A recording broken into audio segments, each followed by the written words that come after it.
One of the things you probably figured out about me is I don't put somebody on just because they're super popular and everybody's talking about them. And I'm hoping to get more clicks and I'm hoping to get more views and I'm hoping to get more money because I'm monetized on Rumble, rumble.com/do not talk. Do you know how much money I'm making this month, by the way? It's up to $52. And that's a big month. You don't even get paid unless you make over $50 in a month. So it's Rumble's ridiculous. I mean, I love it. I thank God for them, but they don't share the monetization like YouTube does. But YouTube's giving me 2 strikes now, 1 more, and I'm out. This show with Arthur Schaper today might be the 3rd strike. Oh, well, so be it. I don't have many people on. I don't invite them to say, be a part of the show every week. As a matter of fact, there's nobody else right now except Arthur. I enjoy talking to him so much. People don't know him unless you read his stuff in American Thinker and townhall.com and so on. He's in several publications online and print. He's a writer, author, commentator, and just a kick. I think he's fantastic. My favorite work from his is hold on. Mass Resistance. Massresistance.org. That is my favorite work that he does because I love what they're doing. And check them out, massresistance.org. Please follow them. Start supporting them if you can. And while we're at following and supporting, you can do the same for me at charliesimons.com, CharlieSimons.com. You can get yourself one of these mugs. You know you want one. You know you want one. Don't even act like you don't. Let's talk about politics and religion. Drink out of this at your workplace. Come on, strap on a set. You can do it. Put your back into it. Get yourself a mug, a hat, shirt. I got all kinds of things at charliesimons.com. Click on that merch store. All right. So many things happening right now, but we're going to concentrate on California. Arthur and I are both Californians, and we have a primary coming up June 2nd, and elections are won and lost in the primaries in the state because of the stupid, dumbass jungle primary. Thanks, Arnold Schwarzenegger. What a great addition that was. It's horrible. If we do luck out, if we're blessed, I should say, if God, Lord willing, we actually show up and vote on June 2nd, and we get a Republican candidate going to the governor's race in November. And that candidate, Lord willing, actually wins. I pray that one of the things they do is get rid of this jungle primary crap, where the top 2 vote getters go into the main election. You might think, well, that's fair. That's the voice of the people. No, not when there's rampant election fraud. Not when there are millions of illegals voting. Millions. In our sanctuary state of California. Don't even pretend that there aren't. It's going on. And it has ruined our state, ruined it.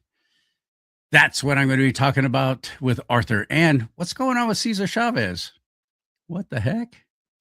The left worships Cesar Chavez. Why is he falling out of favor?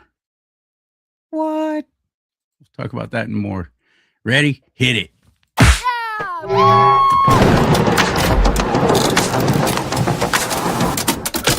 What's up, partner? Things are good. Thanks for having me back again, Charlie. It's always good to be here. Yeah, I'm glad. Let's jump right into it. What's going on with Cesar Chavez? He's the hero of the working class and of the Chicanos, the Latinas, the Latinos, the whoever you want to talk about this. The Padres, the Mamacitas, the Papacitos. There you go. There you go. You know, and some the even Mijas, yeah, suddenly some people even thought he would be like, you know, this guy would be putting on a MAGA hat today because of his stance on illegal immigration. Although I just recently read on this, Chavez was vocally opposed to the illegal migrants. They were strike breakers when the United Farm Workers were trying to get better wages and work conditions on the farms.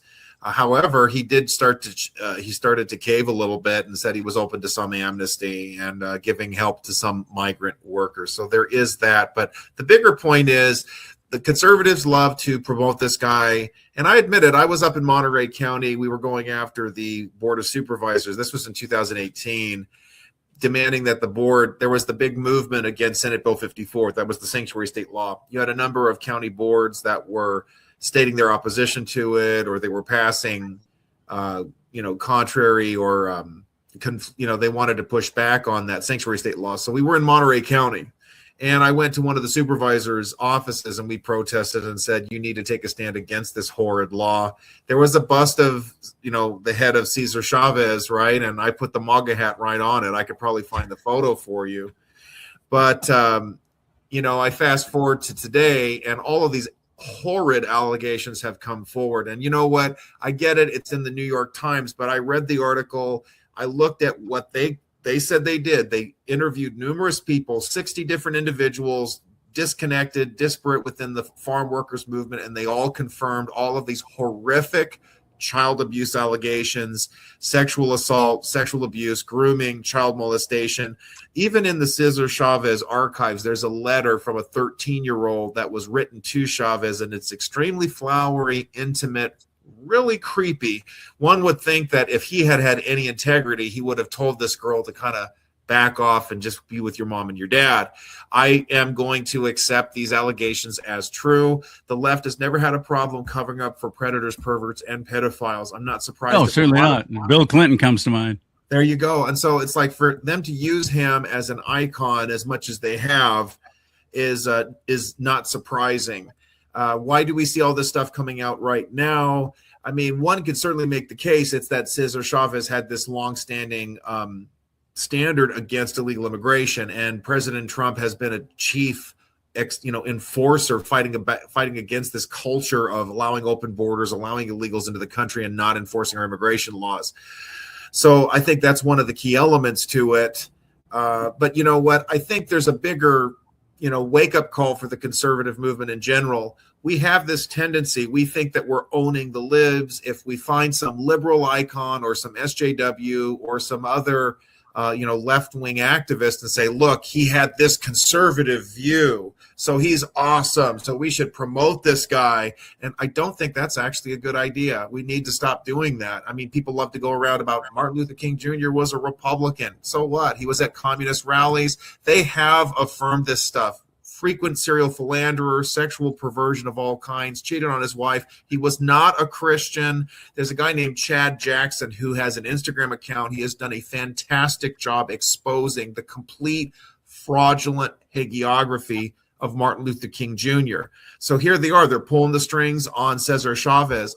I have no problem with this. And I don't have a problem with the left eating their own. They initiated the cancel culture Stalinist tyranny. Now They can do it to themselves. I have no problem with this. It's totally appropriate. This brings another account to mind. It's a much more local example. Joe Paterno, Joe Pa. He was the coach for the Nittany Lions. And this guy was like a celebrated college coach. Everybody talked about him. He was just a superstar across the country. If you knew college football, you knew about Joe Paterno. And lo and behold, Jerry Sandusky, I think was his name, was his assistant coach, and he was involved in all sorts of horrid child molestation, absolutely despicable. He was exposed, he was arrested, he was convicted, and there you have Joe Pa. He knew about it and did nothing about it. He covered it up. The reason I'm bringing that up is I remember the culmination of this. Joe Pa was busted, he resigned as coach, and then he died of cancer. I mean, all the guilt just hit him. Understandably so. They confronted, because it was all about protecting the institution of the college football program. This is horrid. This is what happens when people worship movements, outcomes, people within the movements. The culmination point, there was a statue of Joe Pa surrounded by football players, and within a matter of days, there was a fence put up. They unscrewed the statue, they took it down, and they removed it. They're doing the same thing to Cesar Chavez. I really have no problem with that. If the guy was a fink, a creep, an absolute turd, child molester, sexual abuser, he needs to go. No question about it. I do think but I think there's a larger issue. What I've explored, and there will be something published about this in the few days if they accept it. Putting aside all the sexual perversion, they shouldn't have been making statues of him in the first place. He was a leftist. Let's not ignore that. This is a guy, people treat union actions and collectivized, work stoppages as something praiseworthy. But when you think about it, a farmer, that's his land. If you don't want to work it, if you don't like the wages, then you can work somewhere else. Labor strikes, collective actions, they are in a way abusive. They frustrate commerce. They frustrate right to work. They frustrate free enterprise, freedom of movement. That's not fair. That's a violation of our First Amendment, Fourth Amendment, etc. If I want to work somewhere, why do I have to join a union? If the union doesn't like the wages, why do I have to leave the job if I'm okay with the wages? There's a lot of fundamental problems here, which is becoming kind of an issue because President Trump has made great overtures to a lot of organized labor. The port unions, you've got the private sector, the carpenters union, et cetera. They have started to cozy up. The police unions have cozied up to President Trump because of the public safety issue. There's some understanding of that, but at the end of it all, collective actions, work stoppages, et cetera, these actions are actually not very effective. I think it's wrong that port unions can shut down our trade because they don't like a deal. That's not fair.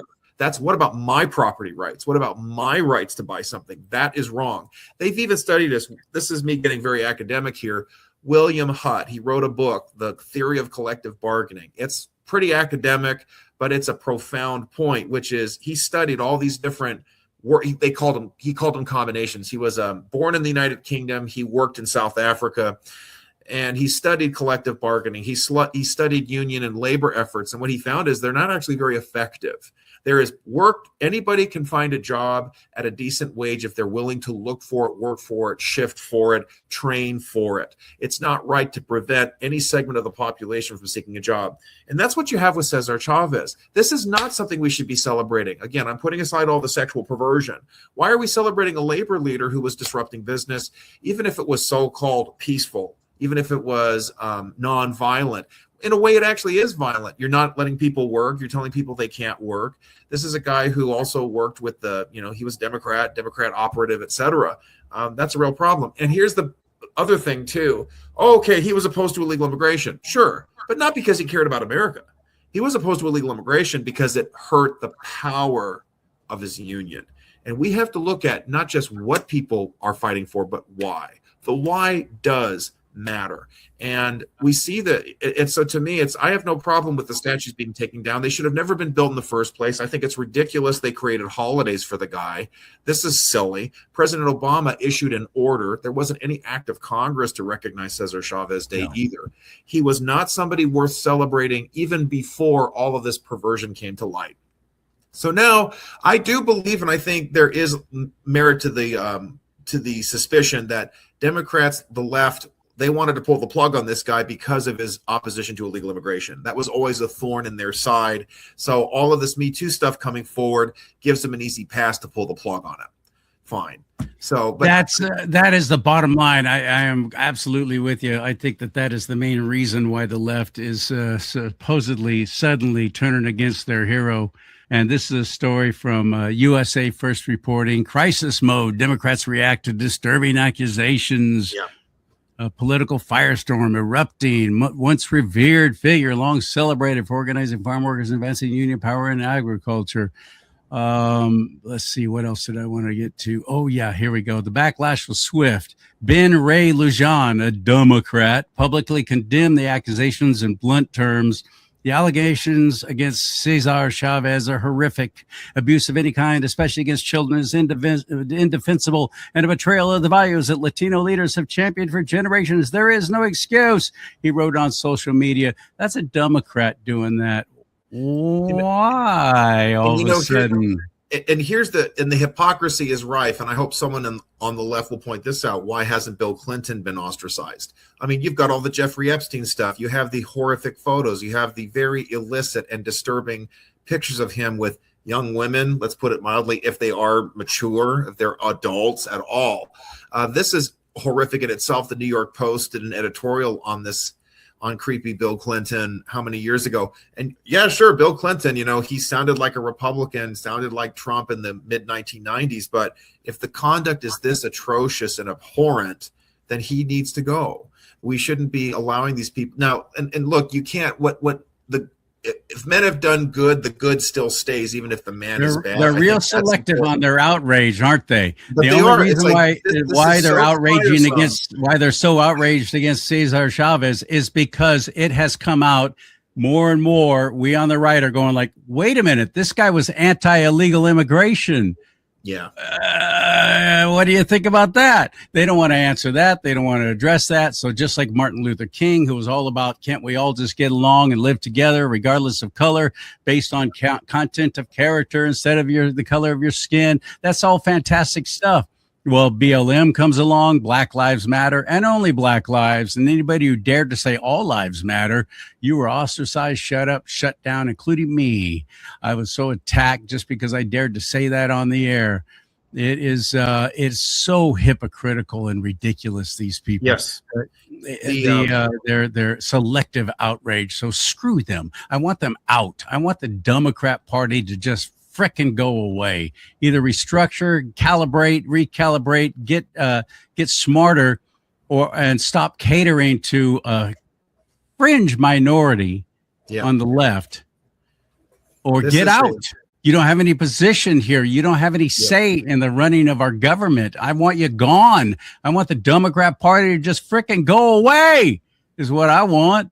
But we're not going to have that here in California, Arthur, unless we show up for the primaries this coming June 2nd. Conservatives suck at that. They're not even registered to vote. A third of the population claims to be Christian, yet only about 40% are even registered to vote. And for those who show up for the primary elections and the midterms, it's in the teens. It's in the teens. If we don't see a tremendous reversal of that and actually get involved this coming June 2nd, we are ski-rood. That's the last light at the end of the tunnel to finally, after seeing all the horrific actions of the one-party state in California, what they've done to our once golden state, if we can't rise up against that and shut that down, then we deserve what we get. It's it's astonishing. It's been 16 years of one party rule when starting with Jerry Brown getting back in the governor's mansion in 2010. And you would think that, there he has 4 terms of that guy. He was able to take advantage of the term limit loophole. It was in place after his first 2 terms as governor. So he got to run twice. He ruined Oakland. He was a terrible attorney general. And then there he is as governor, again, ruining the state, turning into a sanctuary state and all the other terrible things. Before getting into like election matters, there's just like one other thing I wanted to talk about with Cesar Chavez just really quick. Oh, sure. The United States, we have to have a real reckoning or a discussion as a country and as a culture. Who are the people that we should commemorate? Because I think there is that one other concern. Tearing down the statues of Cesar Chavez is more than appropriate. But we've also seen these creepy leftists. They want to tear down, Washington, Jefferson, all our founding fathers. Then there's the issues about the Confederate generals and those statues being torn down. I mean, the Marxists, they have this, aggressive agenda to wipe out our history entirely. So we don't want that. We have to have a core set of principles. Who do we celebrate? Why do we celebrate them? How do we celebrate them? And I just think that it's really important to address this. I think that we need to be commemorating men and women in our history who have served all Americans. They weren't just political activists with a limited agenda, but they helped everybody. I think people who were involved in the founding of our country, the character, our country exists because of Thomas Jefferson, Washington, etc. Therefore, we do commemorate them, because there is a fact. If we're going to play this cancel culture game, people have done lots of bad stuff in their past.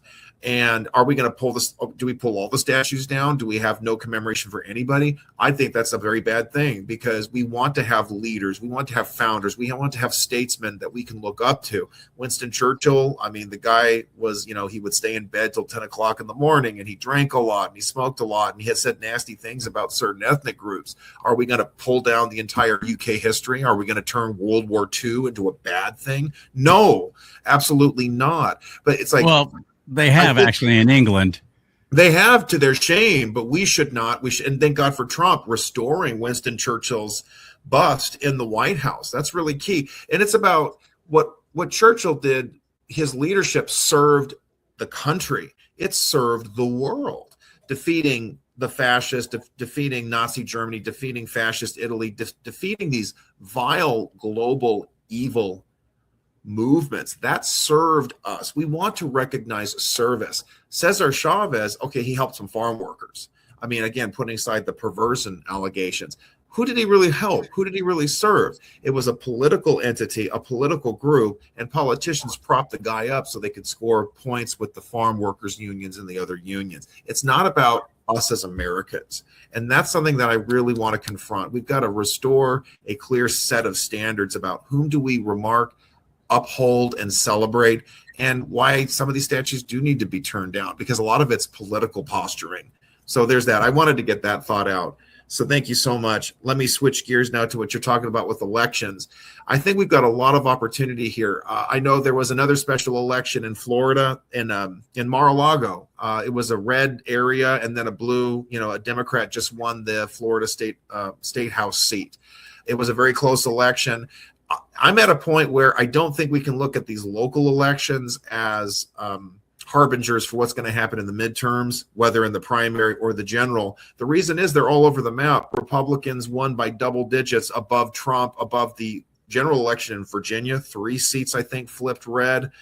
You had a Texas State Senate seat went super blue. That was bad. We had the seat in Florida that went blue. That was also bad. But we've seen Republicans also exceeding expectations too. This gives me a lot of hope that we see local elections and state elections are starting to divorce themselves a little bit from the national trends. It's up to the people on the ground.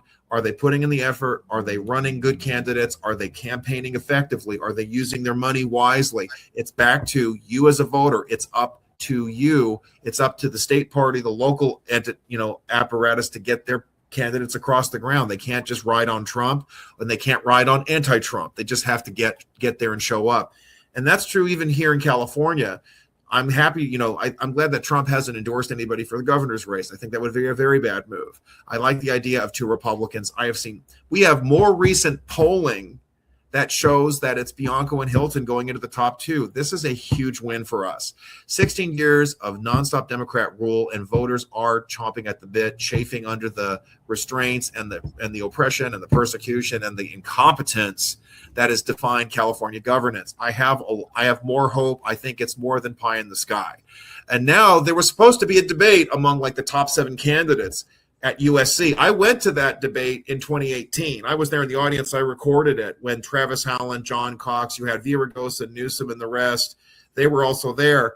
And USC canceled it. Why? Because you had the low-tier, single-digit Democrat candidates complaining that they were shut out because they didn't have enough money. Tony Lehrman, Xavier Becerra, just a couple of them.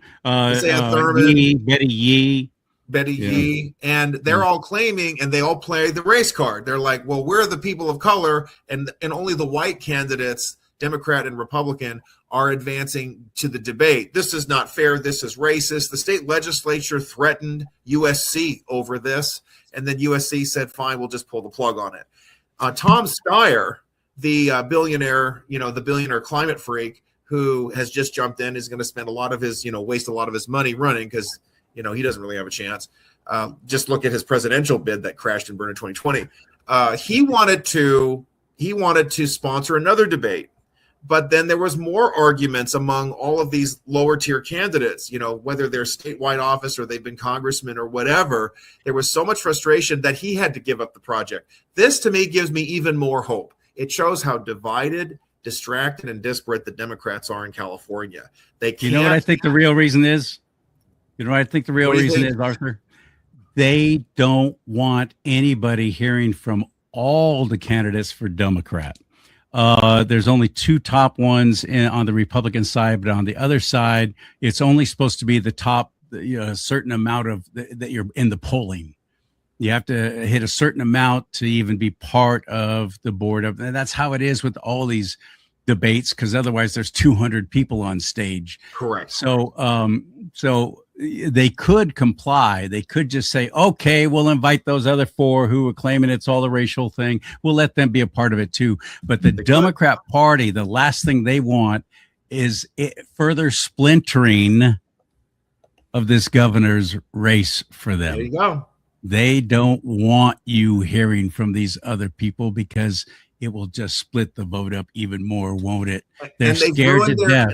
They've made it worse because what's going to happen is people go, well, this Javier Becerra guy, they're not letting him talk. He must be pretty good. What about Tony Thurman? They have their niche ethnic groups. Tony Thurman is the black candidate. He's the Asian candidate. Becerra is the Hispanic candidate.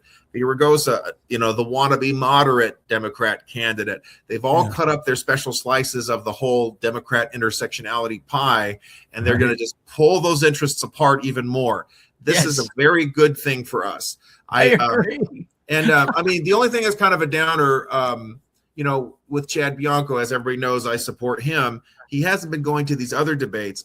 I've understood the reason behind it. You may not agree with it, but up until March 7th, we didn't know what the field was going to look like. It wasn't a clearly established field. You had lots of people. Were some of these Democrat candidates going to stay in or not? Ian Calderon, he just dropped out. Now, he had been in some of the debates prior. Let's not forget that. Bianco has been to other debates. There was a Chamber of Commerce debate last year. He was there. He called out the entire panel of Democrats. Hilton was also there too, but he says all of these Democrats have ruined it. We need new leadership. He has been to other debates. I think what it amounts to, though, is it can't just be about clickbait or giving easy audience to these also rants who don't have a chance. I have to say, there's all these Republicans that, there was one big Republican gathering. I think it was in Orange County a few weeks ago. And I'm like, I'm not wasting my time on this. These candidates don't have a chance, and Hilton showed up. Okay, Hilton shows up, but let's be, get real, guys. Do you have any kind of polling? You've got those two Republicans and everybody else are Democrats in all of the polling. These other Republicans, look, I mean, David Serpa, he took a hint. He dropped out and now he's running for treasurer. Good for him. So I respect that. More of them should have done the same. We want two candidates. Let's do this. I think we can make it happen, depress the Democrat vote, have a bigger Republican turnout, and we can get this state back in order a little bit better. Election integrity is a big part of that. Now, people have been listening to your prayers, Charlie, because right before the Supreme Court, it was just yesterday, there was a big case. This is a fantastic opportunity. I think it's very smart what the Republican National Committee did. They want to stop the ballots being counted after Election Day. What a concept. Votes shouldn't count past Election Day. Samuel Alito, this is, I don't have the name of the case off the top of my head. I'll find it really quick. The post office is now not even putting postmarks on a lot of these. Yeah. And they could be so there's no proof of what day or time that they came in. Yeah, just that post office is a part of this. I've been saying that all along, though. And that is that is a totally legit point because what is it? James O'Keefe, Project Veritas, they exposed some serious problems. There were postal workers who came forward after election 2020. They talked about ballots. Actually, O'Keefe Media, he got kicked out of Veritas. It was still Veritas at the time. That's why. I got you. Okay. But I know he has his own media. Project Veritas had a lot of issues. The board collapsed, etc. There were a lot of problems there. But to his credit, he exposed this. He interviewed postal workers who talked about corruption, shenanigans, etc. Then you had all the ballot harvesting and stuff. COVID was this, perfect storm of corruption, failure, and lack of integrity. And I'm so grateful for this latest case. It's the RNC versus something. What I think was so smart, the Republican National Committee, they went to a Republican state. Can you imagine this? There are Republican states that will count ballots after Election Day. Mississippi. Les been doing that for decades. And you know what? Mississippi is a red state, but it was a blue state. Democrats loved stuff in the ballot. Mississippi was like a deep blue state for a long time. So ballots could count up to 5 days after Election Day. RNC sued. Now, Mississippi, just pro forma, they're defending their statute. But I think this is a very smart move politically, PR-wise, because if RNC had sued Illinois or had sued California, that would have been a tougher case because they have more resources. All the Democrats would have jumped in, et cetera. But here, it's really, I listened to some of the oral arguments. Justice Alito got a lot of attention in the final remarks of the case. And he said, we're talking about a day, Election Day, Washington Day, Birth Day, Christmas Day. It implies a day, not a week, not a month, not a season. Doesn't that presume that the ballot should be counted by the day? And I think the court is going to strike down a lot of these late counting measures. And 14 or 19 states have this. That's going to help us. That's going to help us in California, where it's like 30 days of ballot counting. This is an embarrassment. So what do they got to do? Texas has the early voting, but what happens is there's a period, but it's like a month before to 3 weeks before. There's that 1 week window, and then you file, you mail, you vote early. But then that's it. Why? So that all the ballots get counted on Election Day. That's what Florida does. There you go. And what was unique too, Sonia Sotomayor, she tried to be smart. And she says to the RNC attorney, well, if we're not going to count late ballots, then perhaps we should have had we need a new president. Because look what happened in 2000. It was all those absentee ballots, right, that helped George W. Bush in Florida. And he just knocked that down, practically insulted her.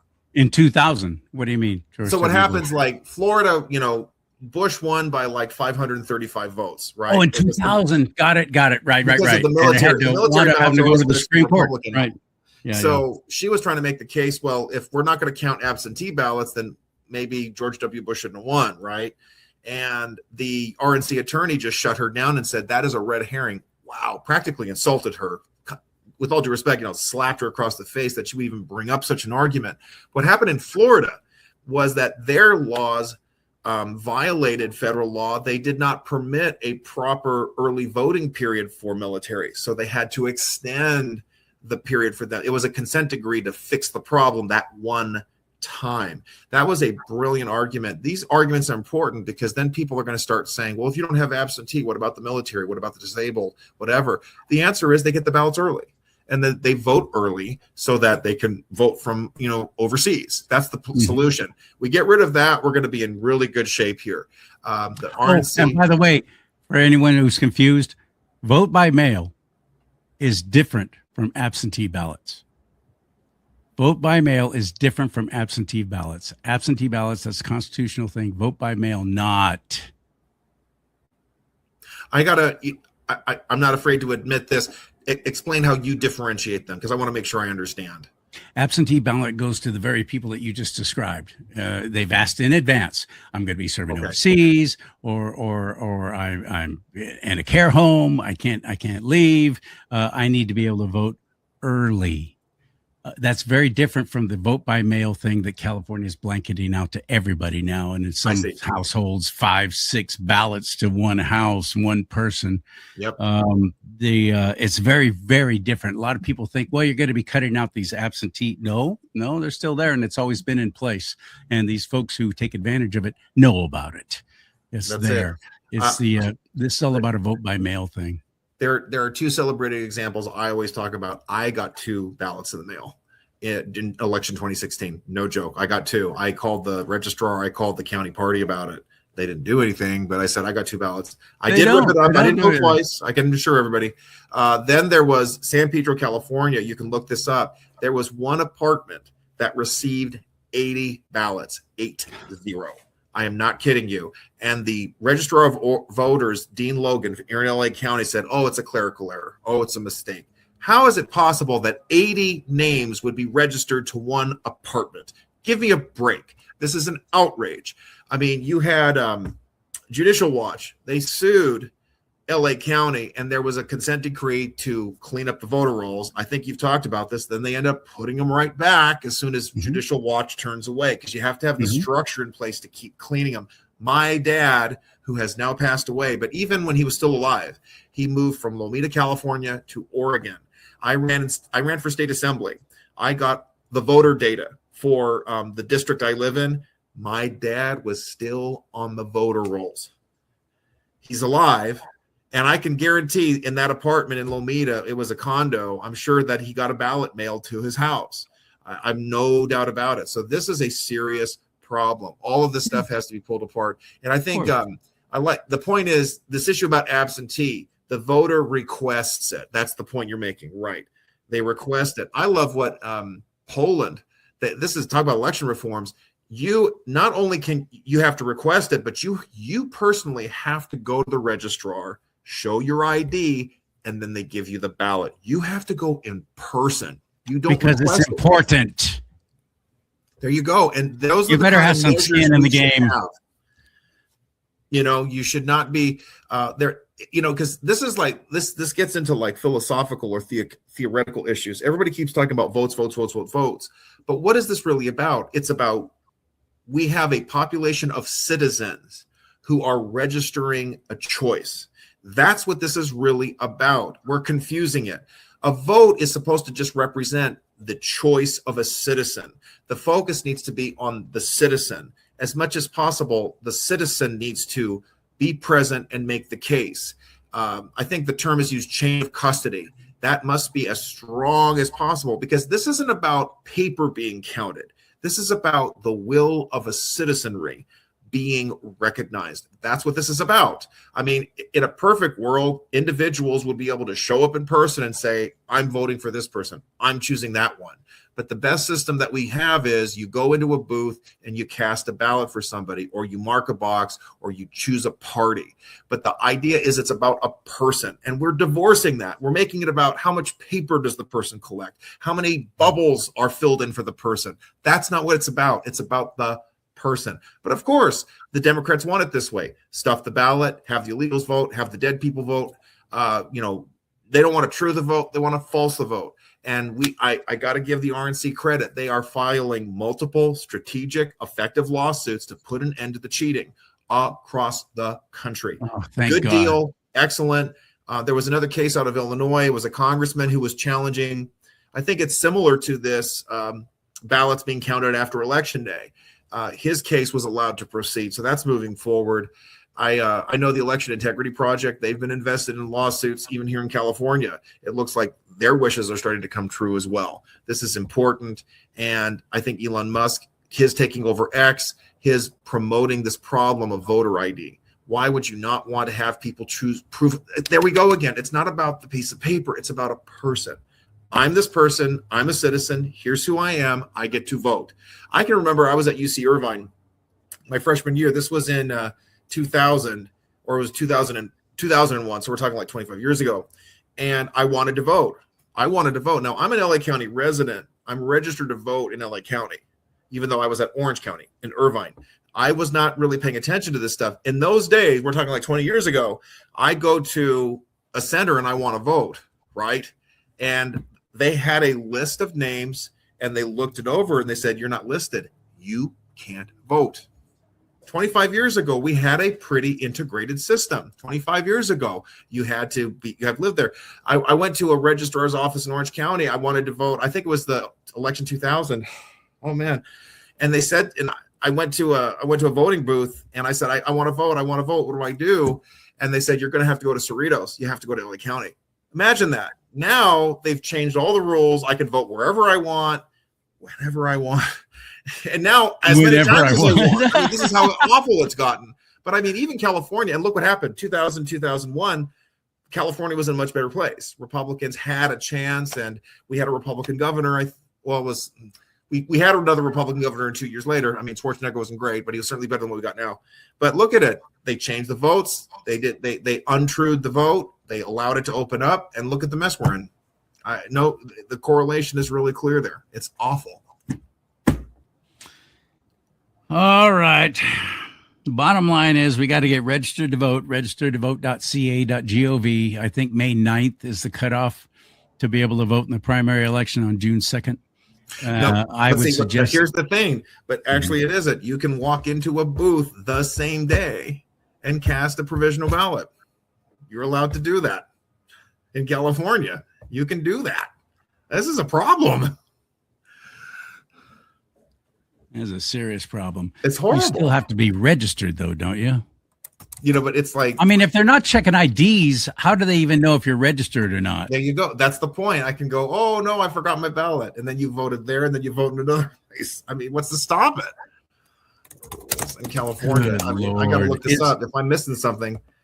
Is there any hope, do you think, that President Trump is going to be able to get these? We can't even get the SAVE Act passed, which is vitally important. That's all about the most important thing is the voter ID. You must show an ID to be able to vote. It's very simple, and 82% of the population seems to want it. A majority, overwhelming majority wants this, but yet our own Republicans aren't even really fighting to get it passed. It's going to have to turn into an executive order. I guarantee you states like New York, Illinois, and California will ignore it. They're going to do what they want to do anyway. And who cares? So we'll face consequences later. It'll all turn out. All that matters is winning right now. That's their attitude. They're not going to comply. They're not going to comply. And that ties in with the Cesar Chavez thing, going back to that briefly. As long as he's useful to the Democratic power purposes, they had no problem propping up. They had no problem pushing away all of the sexual allegations against him, which were, flittering around for a long time beforehand. And here we are today. It's not the ballot. It's not the people who vote. It's the people who count the votes. It goes all the way back to Boss Tweed. It's all about that power differential at all costs. I think John Thune has started to shift a little bit, allowing other senators to start pushing for debate on it. Senator Kennedy said, let's use a reconciliation procedure to do this. Which is brilliant. I think that's a great Which is brilliant. Why is it taking this long? How come nobody else knew about that? It's because they don't know. They get in these positions of power and they're like, okay, I got it. Now all I have to do is just keep running for re-election. They don't know these things. They don't investigate. They don't have a staff that actually looks into it. They have a staff that looks as to how they can get more campaign donations. That's their staff. That issue of laziness, I think it is really laziness. It's absolutely laziness. It's lazy. That's the problem. Yep. If they don't want to have to sit through a filibuster, because there will have to be Republicans present as long as the Democrats will stand up there and rattle on for hours and hours and hours. We have to be there because we have to, for one thing, if one of them even takes a break for too long of a time, boom, you're out, you're done. But if there's nobody there to call them on it, and these Republicans don't want to do it, they don't want to sit through it. So this is insane. They're all talking about, well, we'll wait until after Easter. It'll be too late by then. We need these things in place now for the primary election coming up and for the big election in November. We absolutely do this. I think they should do an all-nighter. They should enforce the filibuster rules. I've written about this in the past. Either enforce them or get rid of them. This is it. It's not okay for one senator to just say, I don't want this, and then everybody just plays along and says, well, we don't have 60 votes. No, if they don't show up, then you can invoke cloture and we're done. Have a nice day. If they don't want to sit there and debate, if they don't want to, stand there, they have to stand to do it. Rand Paul, filibustered. Marco Rubio, this was in 2010, I believe, when it had to do with, is it okay for the government to kill a citizen? This had to do with war powers issues. And Eric Holder was finally forced to answer the question. We need to see that kind of stuff. You need to show up and talk the bill to death if you don't like it, or force the clerk to read the entire bill word for word and just delay the process. That's your job. They're lazy, and hopefully we've got some new ones who are going to turn the tables on this. I'm always optimistic. There was an attempt to set up a deal, because right now a lot of the DHS funding is on shutdown. But it looks like President Trump, he's open to a broad package where most of DHS is funded, and then the other stuff will be attached to a reconciliation bill, which will include the SAVE Act. Yes. So there is a way. They're working on it. John Thune is having to play ball. He knows he's under the gun. So good. This is good stuff. I'm very thrilled. To me, it's nothing but optimistic. I really do believe. I think we're going to see a reverse. In 2022, we expected a red wave. We barely got by. I think we're going to get what we were supposed to get. I really do. The war is going to end in Iran. The gas prices will go down again. I think we're going to start seeing these integrity measures come through. It's going to work in our favor. I'm always optimistic. You got to be cautiously optimistic. You got to be realistic. I get it. We got to really make sure that We got And to make some people vote. You got to look at what's on the ground. You got to fight with what you're dealing with. But the pieces are there. It can be done. And ICE is in the airports. Oh, that's so good. See, look, it's just brilliant what he did. ICE is that getting was brilliant. The attention. left, how are they going to argue against that? This is beautiful. So they released this video of some woman being arrested in an airport by 2 ICE agents. What's your name? Can show the badge. Where's a badge? Where's your badge? Can someone call 911? Okay. Where's your badge? Can I see? Let me see your badge. Okay. No, can I see your badge? I don't know if that's legitimate. Can I see your badge number, sir? What is your name? What is your name? Where's your badge number? I'm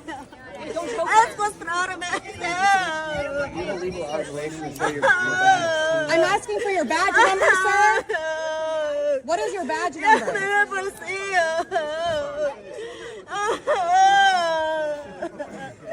What is your badge number? We need to see your badge number. Show your badge number. What's the badge? This is an illegal arrest. Show the badge number. It's okay. We'll wait. I need to see your badge number. Step back. I don't know who you are. You could be someone kidnapping her. Okay, we should call the police. Call the police. But that's from like 2 months ago. It was not even recent. It was all such a lie, such a ridiculous lie. Yeah, she was arrested and she deserved to be arrested and deported. But the bottom line is it didn't happen after the ICE agents went in to spell and help and assist the TSA agents. I think it's absolutely brilliant too. I love this. This has solved so many problems. First of all, it's it's like Trump is being the adult in the room by saying, okay, I have to solve the problem that the Democrats created. He's solving it.